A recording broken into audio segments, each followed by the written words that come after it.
I'm here with James Clarke, the CEO of Music And hi, James, and thanks very much for making the time to come on the show. Hi, Andreas.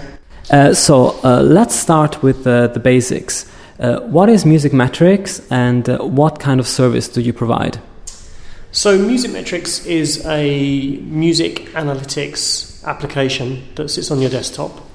And we track in three different areas. So we're tracking social networks, we're tracking mentions of an artist, and we're tracking peer-to-peer file sharing. So really what we're doing is giving artists the ability, artists and labels and PR agencies and marketing the ability to know where their fans and potential customers are online, what people are saying about them, where they're getting good reviews, so they can do more to monetize the industry and plan better and get a better return and track what they're doing.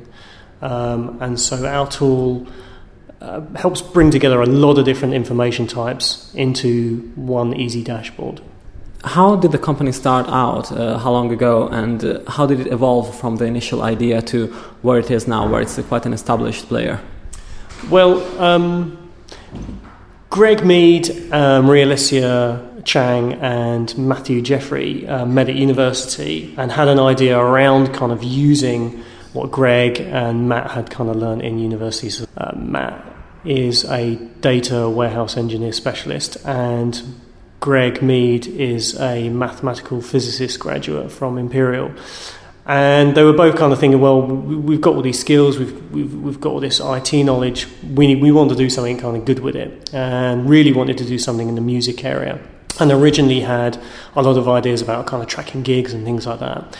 And slowly that idea evolved as more people kind of joined the company until we have the business as it stands today. And so really in its current incarnation, it's been going since February 2009.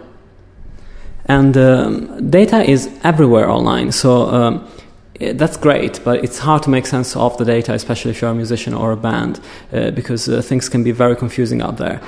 So the user interface that you created for Music seems very clear and simple. So do you find it hard to create this simple and streamlined implementation, but still to give a good quality data and in-depth knowledge to the customers? It is really hard, and I thank you for kind of giving us a compliment on the simplicity of it. I think there's still a lot of work to do. My background actually is in interface design.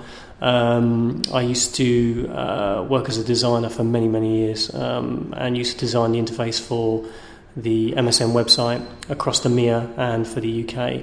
And I think in terms of kind of my influence on the interface over the last year or so, I think it's got better, and I think it's still got a long way to go. So even though it is quite simple, what I really want the interface to do is really enhance the data, really kind of give some insight into the data, because there is a gap between just fantastic data that we have and insight that we have, and what we want to do is really close that gap so that when people are looking at the data, they don't have to do a lot of working out and have to kind of ask themselves lots of questions about, well, what do I do next? And I think that gap is always going to be prevalent with certain types of data, and our job is to close that gap down. And I think there's still work to be done. And Music is a tool that can be used in slightly different ways and with a slightly different data that is interesting to the specific group by individual bands, managers, and labels.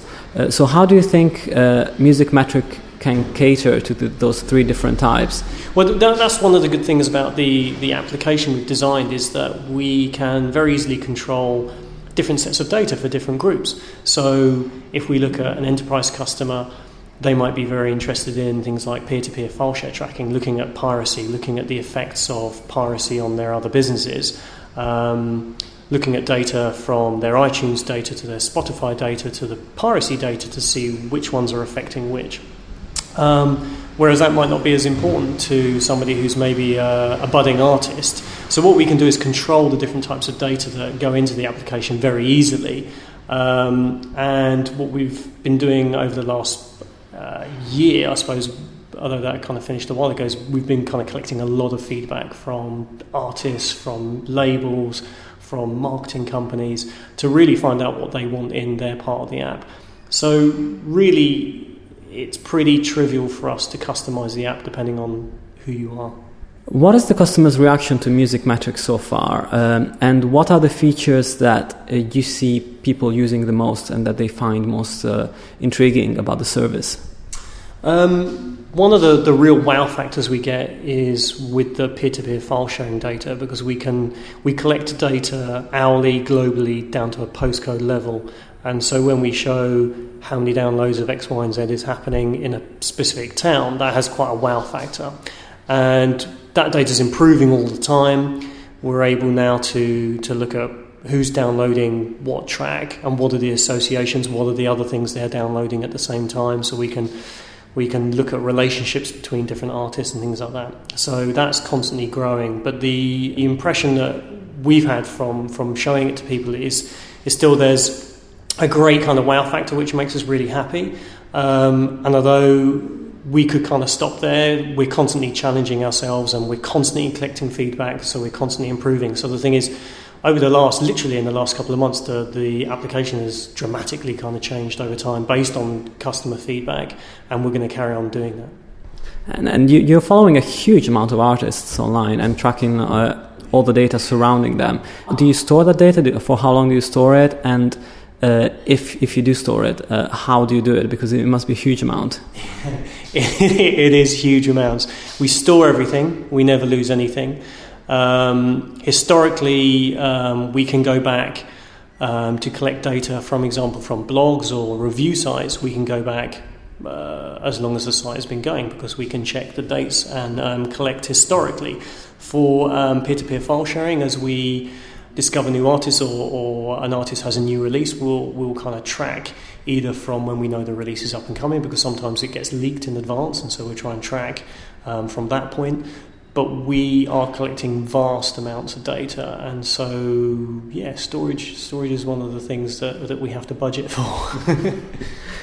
You conducted some really cool experiments in the field of live music, and you did something like that was picked up from The Guardian and other mainstream newspapers for The Great Escape, for example, where you were basically tracking the buzz that the bands playing at the festival were generating both online and on the press and on blogs.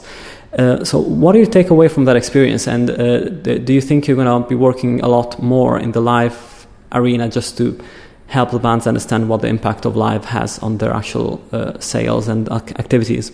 Yeah, we certainly want to do more.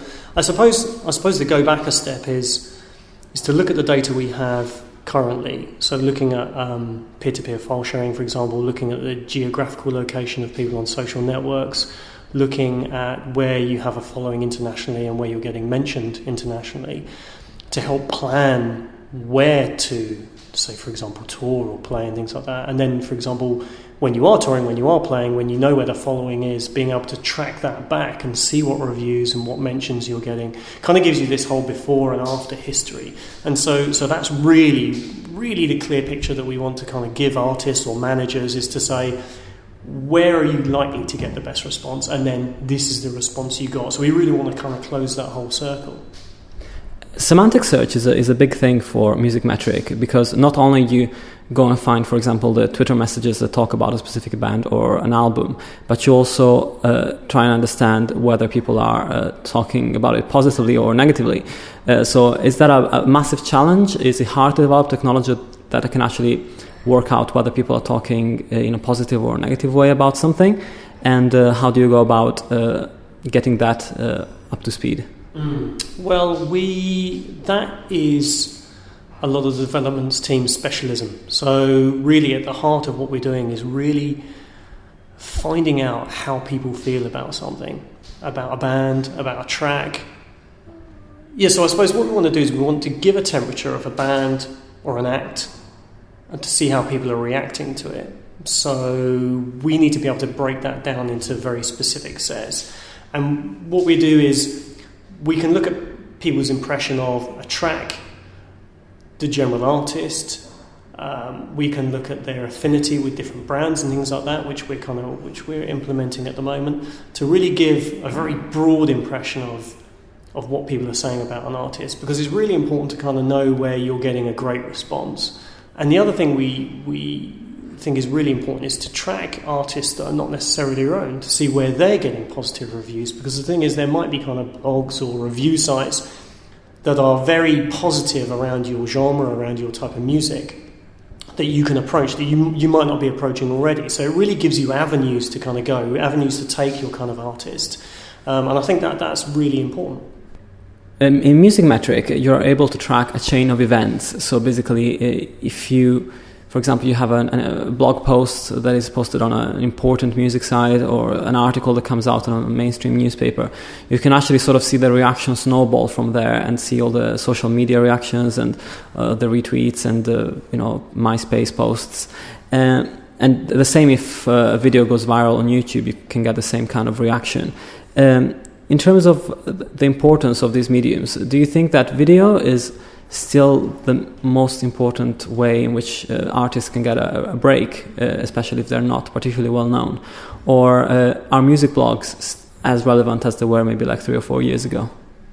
I think it really depends on the artist. Some artists are doing really well on Twitter. For example, I saw, I pulled up some stats that I kind of showed at The Great Escape, and saw that Ellie Goulding was doing a great job on Twitter, and her kind of spike was going up.